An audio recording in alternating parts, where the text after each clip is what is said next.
इस वीडियो में सबसे पहले बात हम गाजा की करेंगे क्योंकि गाजा पर इजराइल ने जबरदस्त हमला किया है। काफी सारे लोगों की मौत हुई है। हमास ने कहा है कि सीज फायर खत्म, हम लड़ाई के लिए तैयार हैं। क्या है पूरा मामला, विस्तार से चर्चा करेंगे। साथ ही साथ इस वीडियो में हम असदुद्दीन ओवैसी साहब की भी बात करेंगे। भारत की राजनीति में मुसलमानों का किस तरह से इस्तेमाल किया जा रहा है और अब असदुद्दीन ओवैसी के बिहार में 5 सीटें जीतने के बाद देश भर के मुसलमान किस तरह की बातें कर रहे हैं। उत्तर प्रदेश से लेकर बंगाल और असम तक असदुद्दीन ओवैसी की पार्टी की चर्चा हो रही है। कहां पर कैसे चुनाव लड़ना है, किसके साथ गठबंधन करना है, इस मामले पर थोड़ी सी बात आगे करेंगे।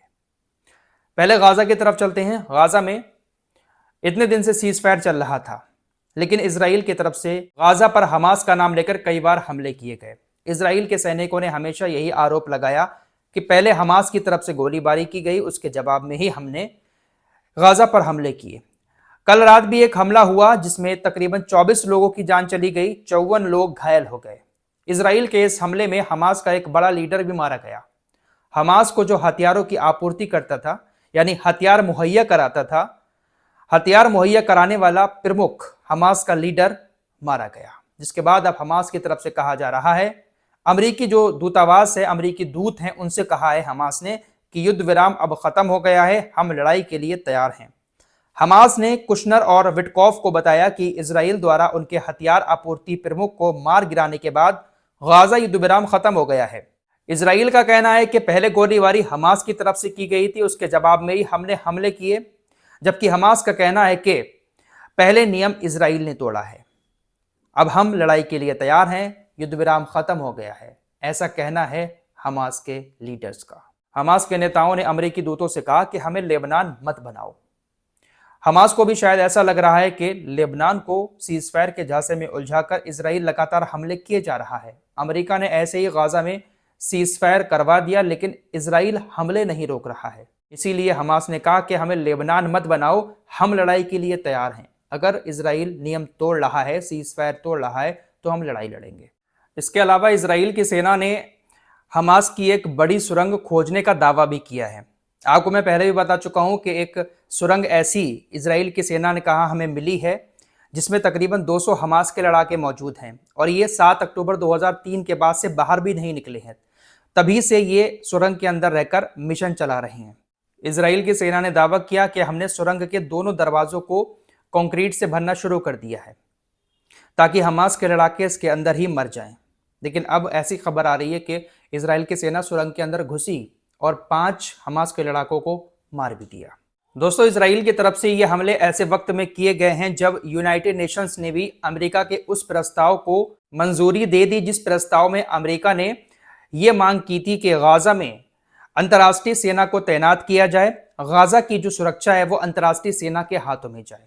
यूनाइटेड नेशंस ने अमेरिका के इस प्रस्ताव को मंजूरी दे दी, लेकिन इसके बावजूद भी इजराइल की सेना ने हमले कर दिए और हमले करने के बाद यही कहा कि पहले नियम कानून हमास ने तोड़े, गोलीबारी हमास ने की और हमने तो हमास के आतंकियों को निशाना बनाया है, जबकि 24 लोगों की मौत हो गई।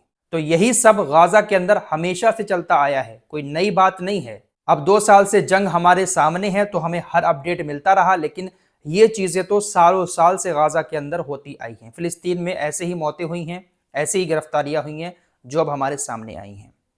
फर्क ये है कि पहले चीजें हमारे सामने नहीं आती थी, अब हमारे सामने आ रही हैं। फिलहाल सीरिया की बात कर लेते हैं।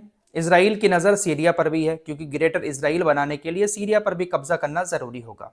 आपको खबर बता चुका हूं कि सीरिया के राष्ट्रपति अल-जुलानी रूस की सेना को बॉर्डर पर तैनात करने का प्लान बना रहे हैं, जो सीरिया का और इजराइल का बॉर्डर है। ये बात अच्छी नहीं लग रही है नेतन्याहू को और धमकी देती है कि अल-जुलानी ये जो कर रहे हैं बहुत गलत है। सीरिया अपने बॉर्डर पर रूस की सेना को तैनात नहीं कर सकता। अगर ऐसा हुआ तो फिर नेतन्याहू सीरिया के खिलाफ भी कुछ एक्शन लेंगे। इसी बीच मोसाद ने एक बड़ा दावा किया है कि यूरोप में भी हमास अब पूरी तरह से एक्टिव हो चुका है। आपको तो मालूम ही है ये एजेंसियां, ये लोग किस तरह से लोगों को उकसाते हैं, एक दूसरे के खिलाफ भड़काते हैं। मोसाद ने दावा किया है कि हमास गुप्त आतंकी शैलों के माध्यम से पूरे यूरोप में एक आतंकी नेटवर्क बना रहा है। मोसाद का आरोप है कि हमास ने पूरे यूरोप में इजरायलियों और यहूदियों को निशाना बनाकर गुप्त ऑपरेशन सेल बनाए हैं। इजराइल हमेशा यूरोपीय लोगों को और अमेरिकियों को ईरान और हमास के खिलाफ भड़काता है। मोसाद ने दावा किया कि हमास ने यूरोप में बहुत सारे हथियार इकट्ठे किए हुए हैं और यहूदियों को और इजरायलियों को वहां पर निशाना बनाने की कोशिश कर रहा है और पूरा एक नेटवर्क, एक जाल बिछा रहा है यूरोप के अंदर। तो इस तरीके के दावे इनकी तरफ से हमेशा अपने दुश्मनों के खिलाफ किए जाते रहे हैं। सऊदी अरब की बात कर लेते हैं। सऊदी अरब को लेकर ऐसी बातें चल रही हैं कि कोई भी विदेशी शख्स अब सऊदी अरब के अंदर जमीन खरीद सकता है। सऊदी अरब जनवरी में विदेशी खरीदारों के लिए अपना रियल एस्टेट बाजार खोल देगा। चाहे वो मुस्लिम हो चाहे नॉन मुस्लिम हो, सऊदी अरब के अंदर ज़मीन खरीद सकता है, लेकिन मक्का और मदीना में सिर्फ मुस्लिमों को ही ज़मीन खरीदने की इजाज़त दी जाएगी। नॉन मुस्लिम मक्का मदीना में ज़मीन नहीं खरीद सकता। एक खबर ईरान से भी आ रही है। ईरान अपनी राजधानी को ट्रांसफ़र कर रहा है। ईरान की राजधानी अभी जो तेहरान है उसको किसी दूसरी जगह पर शिफ्ट किया जा सकता है, क्योंकि ईरान के अंदर इस वक्त पानी की बहुत ज़्यादा किल्लत है। बारिश भी नहीं हो रही है, जिसकी वजह से ईरान के अंदर सूखा पड़ रहा है। बहुत परेशानी का आलम है, इसलिए ईरान अपनी राजधानी को ट्रांसफ़र भी कर सकता है। फिलहाल अब ज़रा अपने देश की राजनीति पर भी चर्चा कर लेते हैं। कहीं पर भी चुनाव होता है तो सबसे बड़ा मुद्दा मुस्लिम वोटों का ही होता है, और जब मुस्लिम वोटों की बात आती है तो सबसे पहले निशाने पर आते हैं असदुद्दीन ओवैसी। असदुद्दीन ओवैसी को महागठबंधन अपने गठबंधन में जगह नहीं देता है। चाहे उत्तर प्रदेश का चुनाव हो चाहे बिहार का, जहां पर भी महागठबंधन चुनाव लड़ता है असदुद्दीन ओवैसी को बाहर कर देता है। वैल्यू ही नहीं समझता। वोट मुस्लिम के चाहिए होते हैं महागठबंधन को, लेकिन मुस्लिम लीडर अपने गठबंधन में नहीं चाहिए होता है।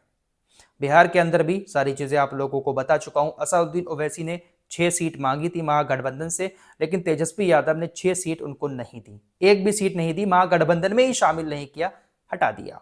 अब भाई किसी को इस तरह से हटाओगे? हमारे देश में हर किसी को चुनाव लड़ने का अधिकार है, वो चुनाव लड़ेगा, चाहे फिर वो कैसे भी लड़े।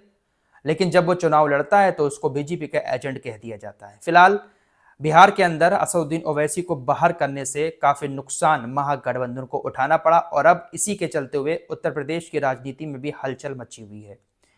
अब उत्तर प्रदेश के अंदर भी लोग ये कह रहे हैं कि भाई असदुद्दीन ओवैसी बीजेपी को फायदा पहुंचाएंगे, महागठबंधन को नुकसान पहुंचाएंगे।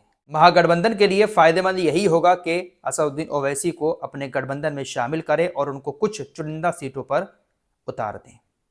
लेकिन भाई यहाँ के भैया जी जो हैं या जो भी बड़े बड़े नेता हैं, वो कहाँ असदुद्दीन ओवैसी को गठबंधन में पसंद करते हैं। जैसे तेजस्वी यादव ने नहीं किया, वैसे ही भैया जी भी नहीं करेंगे।